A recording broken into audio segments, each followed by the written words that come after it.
As your factory grows above ground, you will need rare resources hidden deep underground. That's where dungeons come in, procedurally generated levels full of danger and rewards.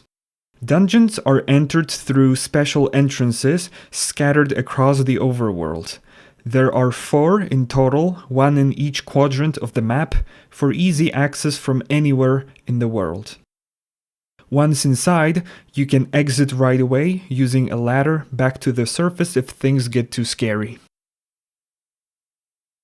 Somewhere in each level you will find an entrance leading deeper, like this staircase here. These allow indefinite progression to lower layers, where you will face stronger monsters, uncover better loot, and eventually mine more precious ores to fuel your factory. Each dungeon level starts pitch black, adding tension and strategy to exploration. You illuminate this space using your player's built-in flashlight, which lights up a circle around you, revealing walls, floors, and lurking threats. For permanent lighting, craft and place torches. They create glowing circles as well, helping you map out the area safely without constant flashlight reliance. This visibility mechanic ties into combat and resource gathering, as unseen enemies can ambush you. Dungeons in this game are inspired by roguelikes like Brogue. Brogue is a minimalist open-source roguelike game where you explore randomly generated dungeons using strategy and careful decisions to survive turn-based combat and uncover loot. Brogue uses cellular automata to create natural-looking caves and rooms. You can refer to this article to learn more. Most of the dungeon generation algorithm was inspired by Brogue, and this particular article I found on the internet. For more information, see the link in the description. We start with a square grid for each potential room. It's randomly seeded with floors and walls, about 25% floors initially. Then, we run a few generations of cellular automata rules, similar to Conway's Game of Life.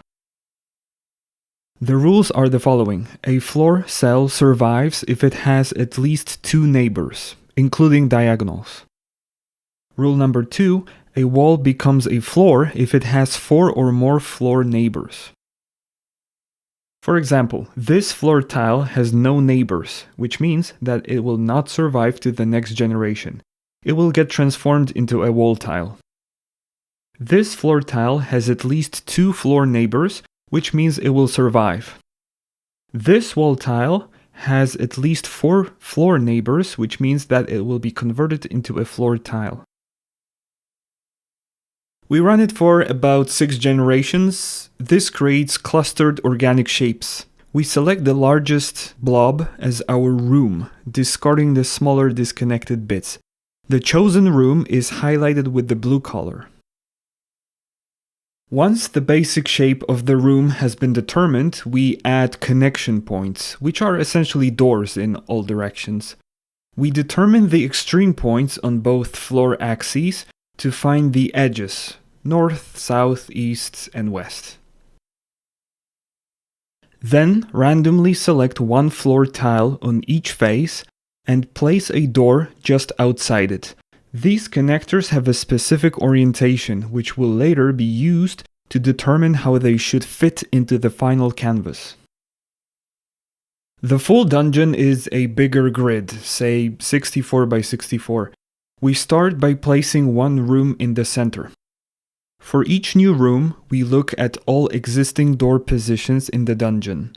For each potential match, like a door south in the dungeon pairing with a door north on the new room, we calculate the offset to align them, fitting them like jigsaw puzzles. This is repeated for up to 1000 times, but usually ends sooner if, after a few unsuccessful attempts, it is unable to fit any more rooms.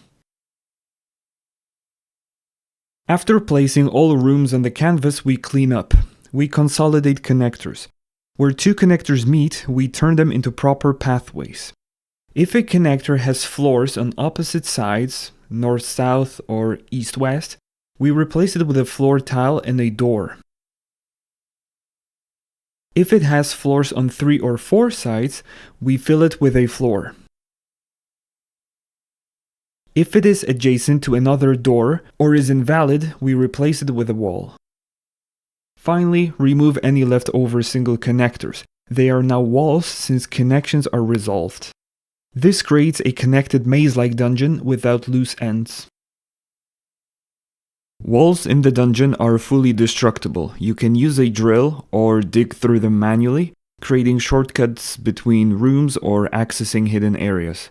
This opens up mining for resources right in the dungeon, tying back to your factory needs, but watch out, breaking walls might release trapped monsters.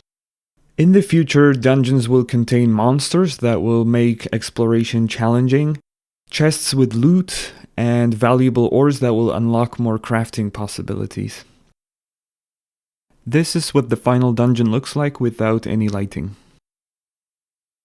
And that concludes our dungeon generation and its features.